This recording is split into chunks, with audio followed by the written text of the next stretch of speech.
Namo tassa bhagavato arahato samma sambuddhassa. Namo tassa bhagavato arahato samma sambuddhassa. Namo tassa bhagavato arahato samma sambuddhassa. Buddhang dhammang sanghang namasami. One of the answers is a reference to a sutta which many of you will know, where Venerable Ananda says, "It is wonderful, Lord, it is marvelous," speaking to the Buddha. "It strikes me that Kalyanamitta is half of the holy life." And the Buddha says, "No, Venerable Ananda, it is whole of the holy life." And in that, he's also referencing, this is because I, the Buddha, am a spiritual friend to sentient beings. So there is a place for solitude in practice. There is a place for coming back to that potential for awakening in these teachings that the Buddha gave us as a spiritual friend. And that sutta highlights the importance of community and of this term on our path. And it's interesting watching a spiritual community form, because you see the potential beauty and brightness in it, and then you see the same old patterns of in and out, popular, unpopular cliques, a certain constrictedness of spirit manifest because we're all human. And so there's an important role for remembering what Kalyanamitta means and rededicating ourselves to shaping this space in this community to hold that most precious of jewels of Kalyanamitta. There's a term in, the term genius is different in Greek. It initially or originally meant the spirit, the animating spirit of a place, its genius. And it was also the piece of a being or a place which emerged in its fullness. The genius of a swan comes when it steps into the water, not so much when it's waddling on the land. And that word genius is so important, because what you find in these spaces of Kalyanamitta, spiritual community, is that because Kalyanamitta is not predicated on how well your particular personality gets along with another or your ability to have a good time, but rather on, as many said, your ability and commitment to supporting one another on the path in wholesome qualities and abandoning unwholesome qualities. That there is a space and grace and hospitality and inclusivity that allows the genius of each person to emerge in a way that it never has before in their lives. I know many in the course of my years as a monk and in this community as well, who maybe are people who, if you'd met on the street or in another context, you would have dismissed as not your type, not interested, or perhaps your eyes would have just slid over them a little bit. And what you see is when they're here, held with care and grace and an eye towards their genius, that their full wingspan emerges and a brightness of spirit that was waiting to be seen comes. This is what we can hold for one another in this space. And I think of it often as strings. Some of you have heard me invoke this image before, where worldly relationship is often like two entangled strings. There's a push and pull of dynamic. There's an entangledness. Dharmic friendship, Kalyanamitta, is more like what is referred to in music as sympathetic resonance, where in a symphony or an orchestra, if you pluck the string of one instrument, all the strings on all the instruments around tuned to the same note will resonate just a little bit, and you'll hear a hum. This is the gentle note of Kalyanamitta, where you're all touching a similar note and path internally. We had a community member who once said, "I've never felt closer to anyone than these people. And yet when I leave, I don't miss them." And that sounds monstrous from a worldly perspective. But it's true. There's a sense of not having parted. I remember when I went to Thailand as a monk, the people I would call who were still walking, this path of spiritual growth and dedication, there was never a sense that we'd missed each other. We were still tuned to that same note. And I think you know this also by when the Buddha teaches a discourse and someone is inspired, they say, "It's wonderful, it's marvelous, Lord. It's as if what had been turned upside down has been turned upright, as if what had been covered has been revealed, as if a person had lit a lamp for those with eyes to see shapes in the dark." And in each of those situations, there's not a sense of something new being given to you, either by teaching or community, but rather of recognition, something you've known, a home you've come back to, homecoming. One of the words for cessation in Buddhism, atangama, means settling or coming home. We're walking each other home. And so that sense when you meet someone on this path, and there's just a sense of, oh, hey, I've never met you before, but you again, and you can chalk that up to karmic resonance or past lives. I like to, but also there's just a sense you're tuned to the same note. And so what this means, and it's interesting as a monk, when people will be like, "Is Ajahn Kovilo your best friend?" I love Ajahn Kovilo, but there's something very ugly about that word special friend, best friend. There's just, not very ugly, but it just doesn't quite sit right anymore. Because we're all brothers and sisters on this path. And we're aligned in Dhamma. And in the sense, in this community, everyone's special and no one's special. And that is beautiful. It really is. And what that means is it takes a very careful eye, and you'll see obviously this come out in your own interaction with this community. You'll see, the classic judging of who's in and who's out, who's popular, who's not, who do I give time to, who do I not. I have a careful curated meditation group at home. I could invite that person, but they talk a lot, or they breathe loudly, or they're a little awkward. We all have those dynamics. And to know that in these spaces, I can't tell you how many times that question has come up of like, oh, I have a great, I'm going to the retreat, I have a nice little car ride planned, I have room for one more. I see that person kind of forlornly hanging out over in the corner, but it's a really nice car full of people. I don't know if I want to mess with that dynamic. And every time that you just pull in and go with your initial plan, at least for me, I think 100% of the time, there's a sense you've narrowed your heart and you've missed the boat. And so time and again now this phrase rings out in my mind of like, never be stingy with the Dhamma. Never be stingy with the Dhamma. You always, almost always, there's some space for, times when you have, constraints on who you invite to things, etc., obviously. But in general, when I've opened the heart, when you just invite the person, it's beautiful. And you sense you've touched the route you were supposed to walk through Dhamma. I think the Thais set this example very well. There's an inclusivity, an openness, a hospitality, a warmth, a playfulness. And so I think that's just very important to keep in mind as we create this space of remembering sympathetic resonance, Kalyanamitta.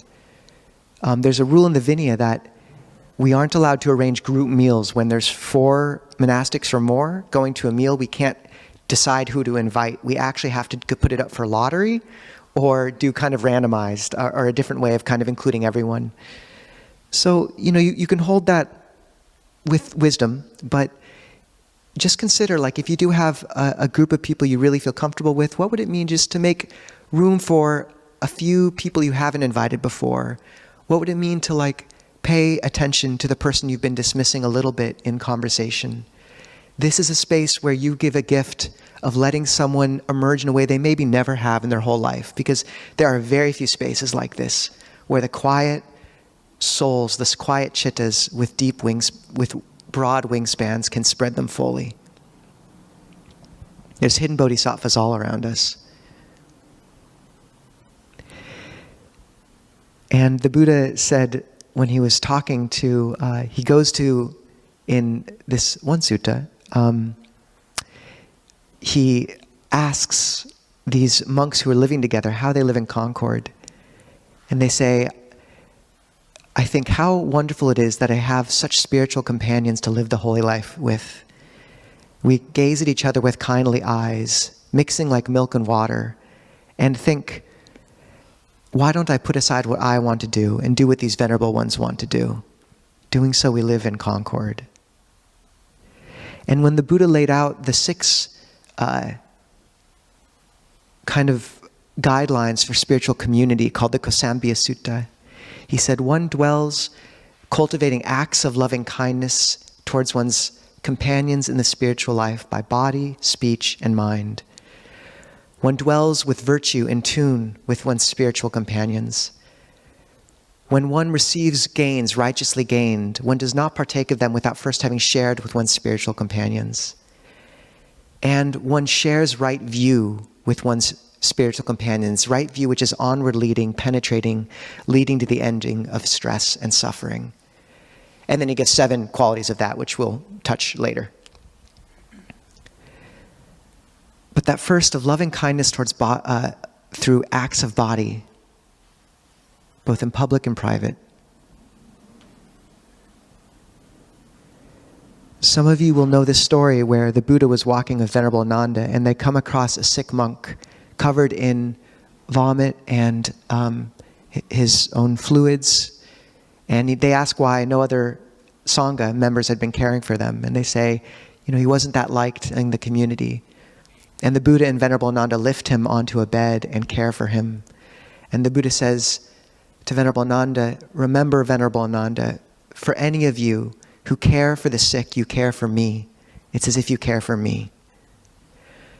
Can we have a community where when you hear someone is ill, and there are many in this community who are moving through illness, or ill in spirit and going through difficulty, can we have a community where the first thing you do is offer to cook them a casserole? Casseroles apparently are the go-to for grief food.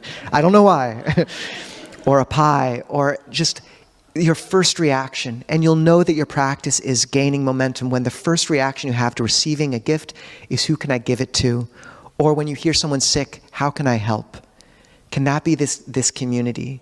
We have people here who have come across people in the community who've been out of a place to live and immediately offered them a place to stay. I can think of 2 right now. What would it mean to have that ethos? You have Venerable Sariputta, and many don't know this, but Venerable Sariputta, the Buddha's foremost disciple in wisdom, he would stay back from alms round sometimes just to sweep the monastery quietly. This is the Buddha's right-hand man. He's literally on the right usually. And he would stay back and just quietly try to sweep up so that none of the lay people who visited the monastery would lose faith. What would it mean to see these quiet acts of loving kindness done? One maintains verbal acts of loving kindness towards one's spiritual companions, both in public and private. The second quality. So gossip.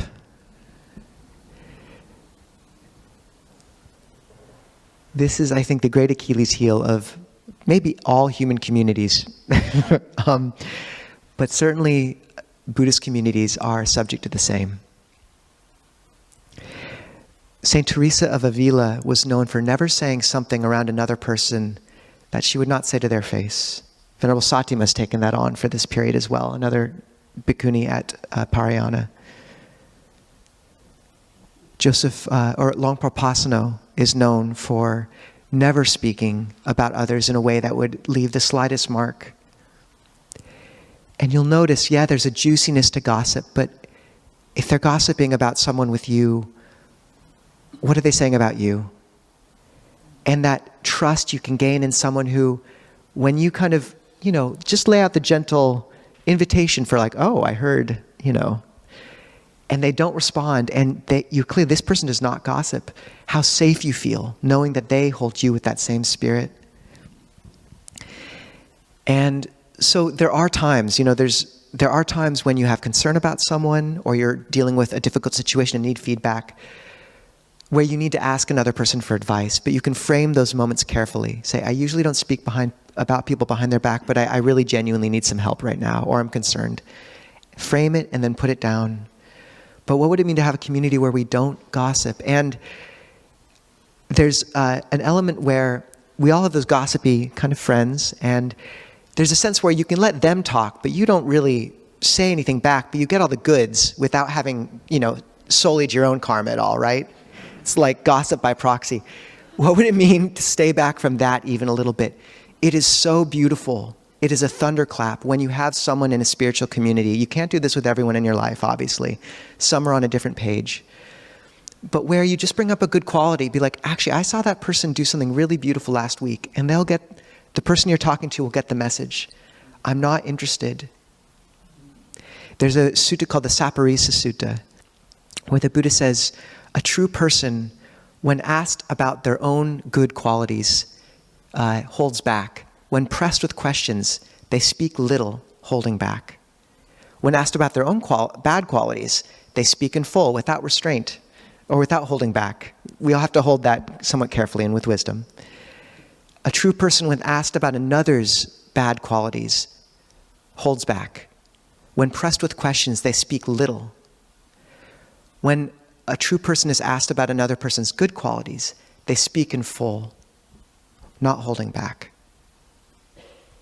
Lean against the wind with this.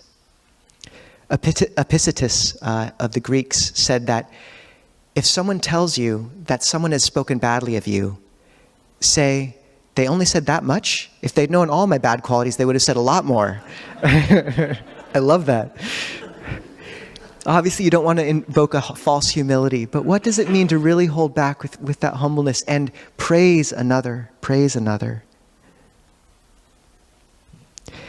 If you have someone in your life who is a really gossipy person and you find this extremely difficult, you can use a skillful means, say, look, I'm really trying not to speak about others behind their back. Could you help me with that? Could you, if you hear me kind of gossiping, call me on it? And really you're talking about them a little bit, but maybe they'll get the message of like, okay, we're holding each other to this standard now. This is really important in this community for us to feel safe.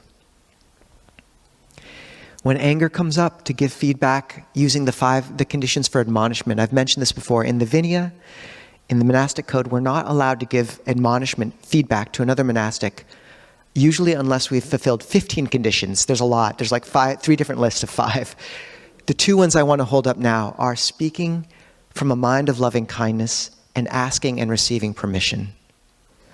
Can we hold that much in this community? Because those 2 firewalls will change everything. I know one monastic who's had to wait a whole year before having a mind of loving kindness. But usually it won't take that long. Usually it's just wait 15 minutes until that splinter of annoyance is gone. Because people will sense if you have that in you, and it'll change the whole conversation. Wait until you can speak from loving kindness with each other. Be curious. Be gentle.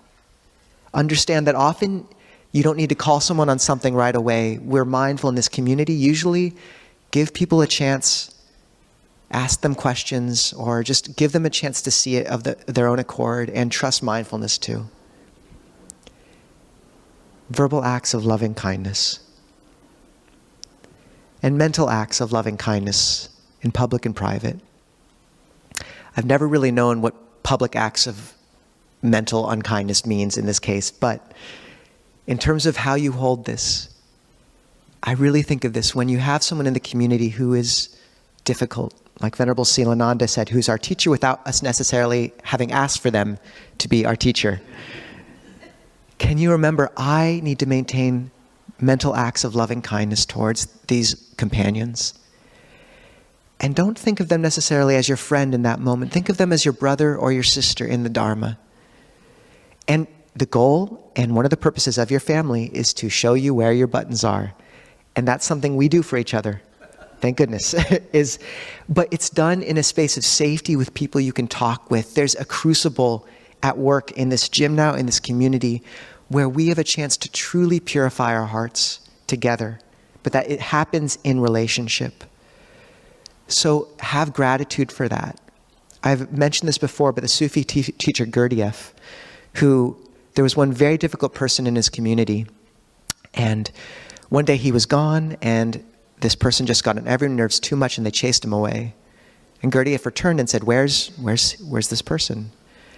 And they said, oh, he just went too far. We told him to leave. And Gurdjieff said, that person has the particularly unique quality of making everyone around him angry. I pay him to be here. We need to go get him.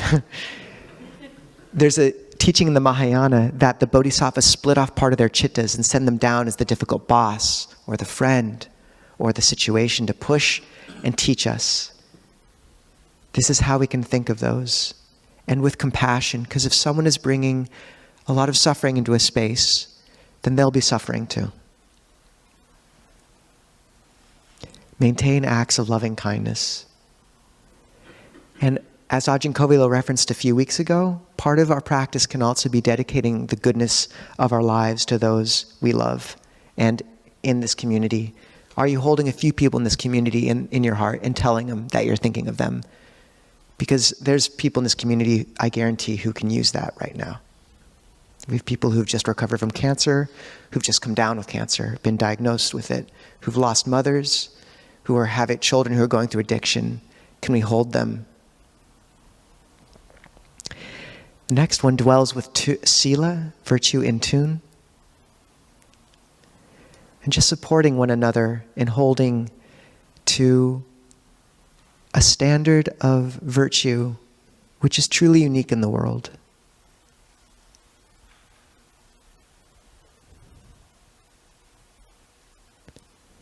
And know that when you hold your own sila purely, your own virtue, you set an example that will touch those around you.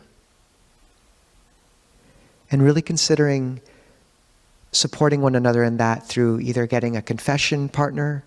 Confession's a loaded term, but it's called opening in Buddhism, where every 2 weeks, Ajahn Kovilo and I do this. We encourage people to do it on our Discord server. We have a whole formula where you open your heart and air the dusty corners and say the things that you wish you'd done a little more beautifully and rejoice in the things you did beautifully. What would it mean to open that hand to one another, or just to a Buddha image at least?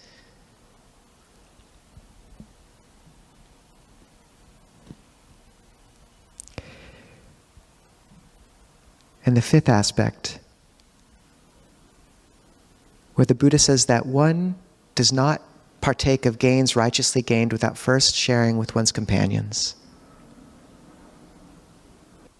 I know I have a monk friend who lived in Japan, who said in Japan, this aspect of giving is so deeply ingrained. If you walk into someone's house and compliment a painting on the wall, there's roughly a 50% chance they'll take it down and try to give it to you. But what would it mean to really take the Buddha's words seriously when he says, if beings only knew, as I knew, the fruits of giving, they never would eat without having first given. Not if it was their last mouthful, they would not eat without first having given if there was someone to give to. But because beings do not know, as I know, the fruits of giving, they eat without having given, and stinginess overcomes their mind. So just making a habit of giving to one another, train it. You'll notice whenever Ajahn Kovilo and we invite other monastics, we have gifts for them. I have gifts for both of you. They're hidden behind the shoji screen. But what would it mean to have that? Or whenever you come, you don't have to bring a big dish for the potluck, but just maybe make 2 PB&J sandwiches and cut them into little squares. Just something. Come with something. What would it mean to come with something? To give a little bit. And when that impulse comes, I could give this, then give it. Ajahn Chah says sometimes it requires a little bit of fierceness, like you have 2 apples, you want to keep the big apple, but give the big apple. He says, give it. Give the big apple. And he grunts like that. It's in there. That's a quote. It's better in Thai. But for this community to have that quality of, and you really see when this has been trained, we have someone here who on Mother's Day brought, I think, 10 different bouquets of flowers to give out, who's dedicated their first paycheck to 5 grandmothers back in their home country and an orphanage. Give and trust that quality of letting go. It is the first on the list of paramitas, spiritual perfections, and it is the last that the Buddha perfected. It is relinquishment of self at its most profound level from the beginning to the end. Give. And if you are about to order that Amazon item, what would it mean just to change the address to a friend's, And part of that is hospitality. The Buddha said there's 6 objects of reverence: the Buddha, the Dharma, the Sangha, training, heedfulness, and hospitality, receiving guests. And I love how he adds that 5th, because we can get so fixated on the first 5 with just, we're doing our own practice, this person's getting in the way. I remember as a young monk at Mopjan, where I ordained, I would be kind of devoting myself to my own meditation, but I was the guest monk. And then we'd learned that 15 people had come unannounced from Malaysia for a retreat, and my job was for a week to just look after all of them.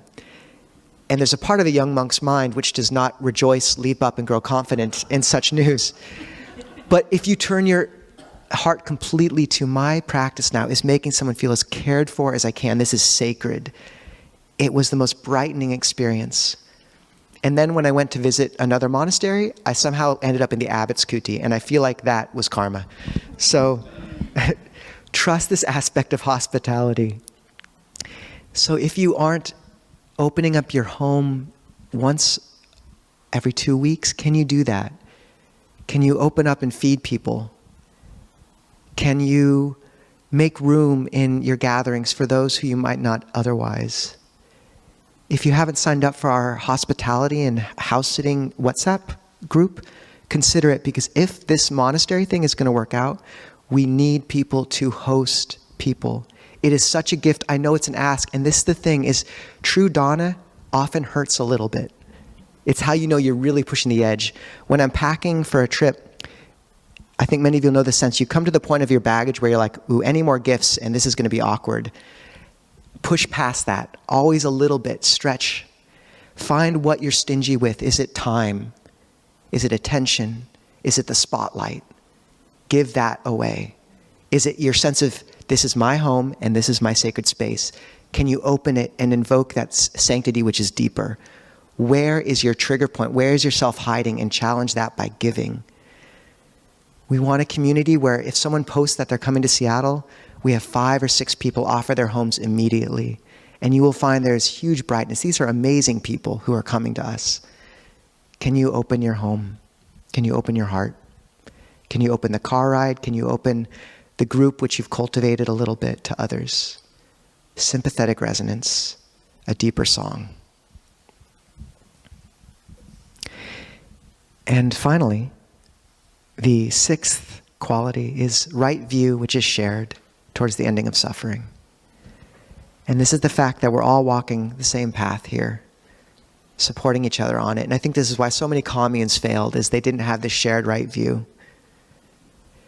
And when the Buddha outlines this, he talks about one with right view considers, do I have the character of one with right view? What is the character of one with right view? Just as a mother cow would always know, even as she was grazing, where her calf was, even so, as one goes about one's daily tasks, one does not lose their respect and care for her training in the higher mind. Even as you do your tasks, can you always be thinking of this path? Someone has thought of the Buddhanusati, recollection of the Buddha, as how a mother always is thinking a little bit of her child. This is always in your heart. Or the Buddha says, one says, do I have the character of one with right view? Just as a tender infant would draw back their foot or hand from a flame, Even so, if one transgresses virtue, their precepts, one immediately opens their heart to another companion in the holy life and confesses it. What does it mean where when you see, oh, I did something unbeautiful there, you immediately go to someone you trust and just open yourself to them? This is embarrassing, but it's fun if you have someone you trust. It opens no dusty corners. And then the Buddha says the strength of one of right view is that when the Dharma taught by the Blessed One is being taught, one lends ear and gains joy in that teaching. And I love that our strength as Dharma practitioners is our love of hearing the Dhamma. And that can be listening to a talk, but it can be hearing and looking for the Dhamma in each of us, around us. There's Dharma speaking in each person here. How can you find that and hold it with care?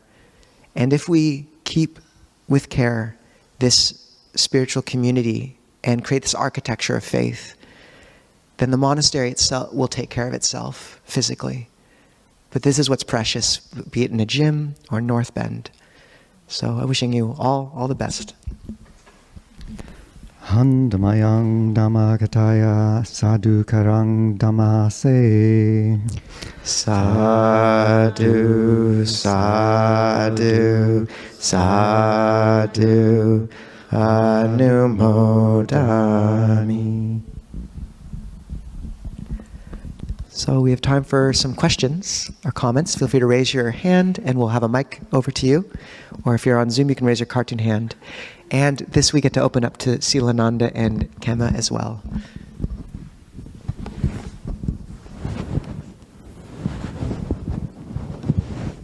Don't be too shy because we admonished you at the beginning of this gathering. That's not right. It's okay. You can raise your hands, just being mindful.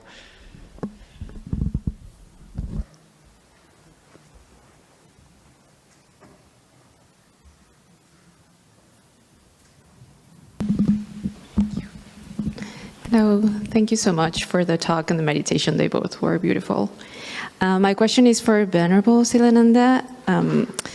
When you were talking about the friends and teachers and parents and everyone that has supported you in your life, I really started feeling like that gratitude and just joy for everything that they've given me. And it somehow became, oh, they are right here. Like I can feel that these two nice gentlemen next to me are my friends, sort of already. So I was wondering if that sounds useful to you as a practice when you're not on the couch, or how is it that you practice with this? Thank you. Are you related to the two men next to you? Okay, just checking. I remember the first time I realized the power of this meditation. I went to the airport to get on a flight, and the whole experience was blissful because I could see like how all the people around me were helping to make that possible. And yeah, everywhere I looked, I saw kindness, I saw cooperation, generosity, and believe me, that was not my previous experience at the airport. It was always like, how can I get through this as quickly as possible?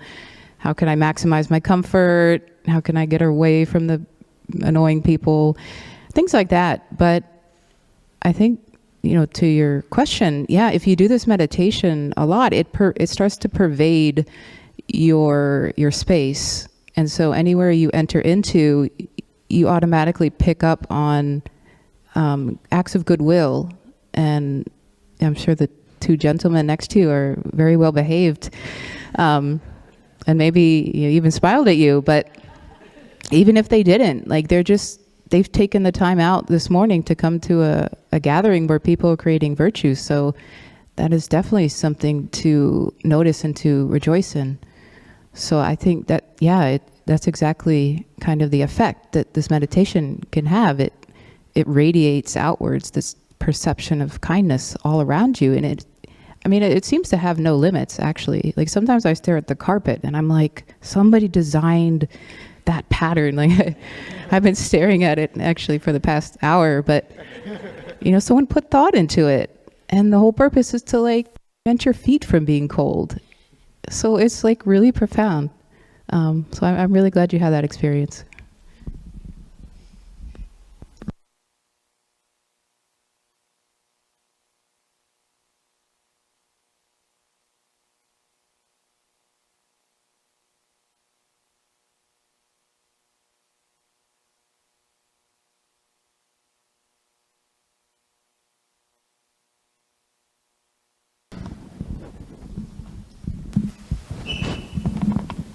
Hi, thanks both for the talk and the meditation. As I think about some of the practices that were shared today, I find them to be really easy in this setting and in this community, but when I think about leaving this community, they become a little less easy. Particularly, Ajahn, you made this point on right view. For those who may not be on the path or have right view, practicing these things in a communal sense can sometimes introduce tension, where I want to invite the maximum number of people, but if we don't all share the same views, there could be some tension in a group. So I'd just like to hear your thoughts on that.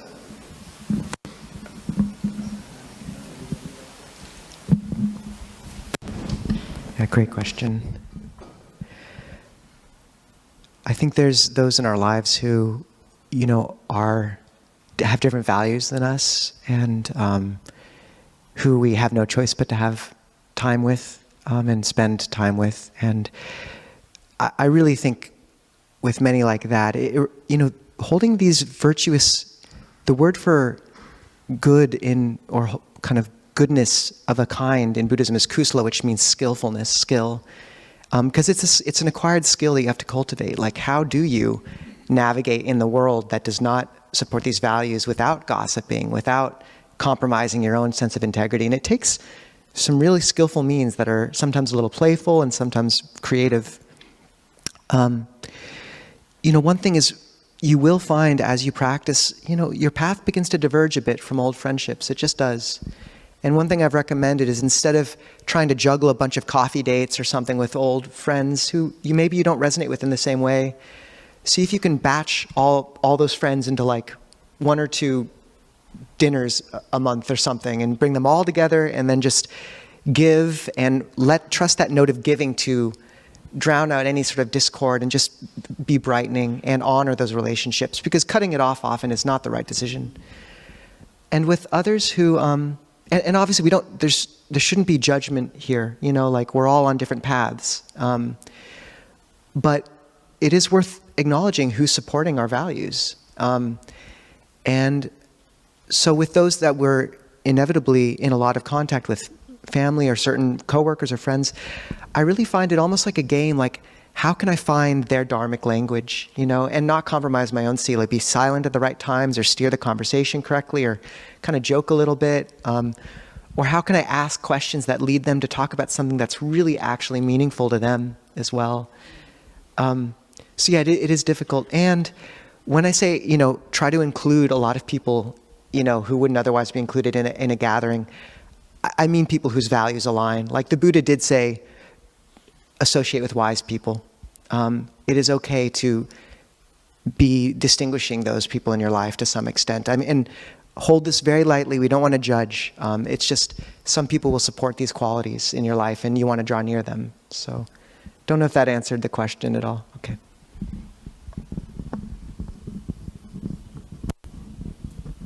Whenever the Buddha lays out often a kind of idea like one dwells with virtue, he always adds this, or usually, and one does not exalt oneself and disparage others.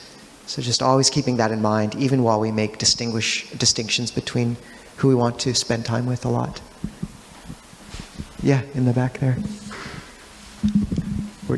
Sorry, what were you going to say? Please, you're closer there, actually. Thank you. Thank you, Ajahn. Thank you for the meditation and the talk. It was really good. I was able to connect to a part of me that has been struggling with the person I love the most, my mother, but who is the person who challenged me the most. And actually, yesterday, when sharing with a couple of Kalyanamitas, we were sharing this struggle. our biggest teachers, and how I see it with my mother, the one who challenged me the most with my patience is my mom. And they have the same struggle, how to cultivate the growth, the support, and asking for that support from these spiritual friends instead of just complaining and trauma dumping on them. Thank you.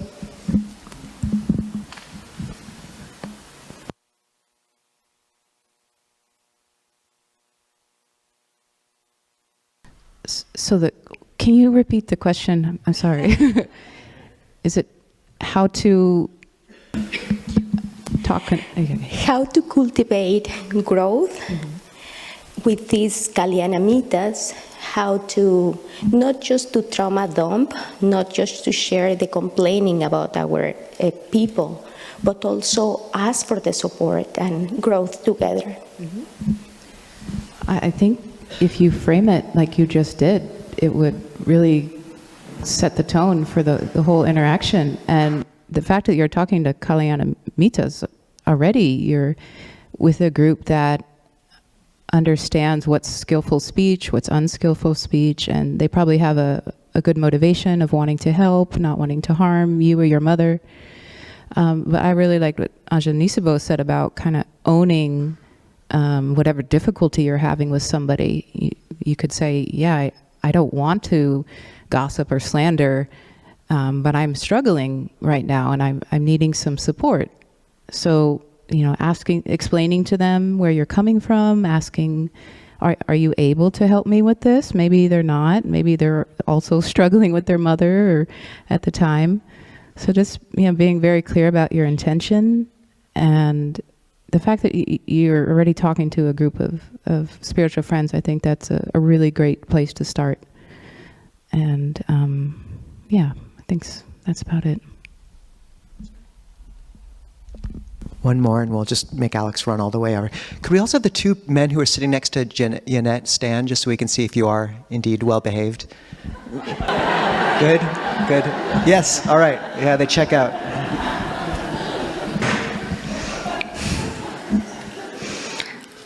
This is kind of a follow-up question to the previous question. How do you know when you're in a relationship with somebody, whether that's a friend or not, and it's gotten to the point where a majority of the relationship is you practicing your patience, and so in a way, they're helping you along that journey, but at what point is it appropriate, or what signs do you see in yourself where it would be for the best to maybe cut ties, because just considering boundaries at a certain point, it can only practice so much, and it's just a touchy kind of balance. So just looking for some guidance as to when is it appropriate to, kind of step back. That's a great question. I think Ajahn Amaro compares our interaction with the world to sharpening a knife, where you balance seclusion and interaction, or say immersion in spiritual friendship with sort of interaction with other notes and people. Where if the angle of the blade is too shallow and you're just pulling away and kind of coming into yourself all the time, there's no sharpening. But if the angle's too sharp and you're always kind of interacting too much where you can't maintain mindfulness, then it, dulls the blade too. So you need to get the right angle. And I think a really healthy metric for that is, in the long term, am I able to maintain a sense of kind of centeredness here, a sense of my own kind of, center of gravity. And with some interactions, what I find is there's a point where you are working with something, and then there's a point where it begins to take up residence in you, the dynamic. The sankhara is almost becoming crusted in you, and that's not a good sign. And I think really noticing when you need to take a step back in those cases. And you'll also notice there's certain points, say with family especially, where you won't really be able to tell where your defilements begin and theirs begin. The tentacles are just tangled, and it's like a mess. And in those situations, like knowing, okay, I might need a little distance until I can see where my realm of responsibility ends and theirs begins again. And can maintain that level of sila. I would say that cutting things off with radio silence often requires a huge amount of energy to sustain. It takes huge energy to sustain radio silence with family or something. And so to be really cautious with that move. But there are chances for that. But there's also chances for like skillful boundaries or playful ones. Just saying, establishing a clear agreement between you. Like if you talk to me in this way, I'm not gonna, I'll just leave. That's sort of a boundary that we're agreeing to together. And if it happens, then you can invoke it in the future. Or some kind of playful, skillful means where it's like, look, for every time you kind of snap at me, you've got to watch this movie with me that you hate, but I really like. Sorry, and I'm keeping tab. Just like a spoonful of sugar helps the medicine go down sometimes. But yeah, we are not doormats here. It's important to know how to draw boundaries. Yeah. Anything to add, either of you? Okay.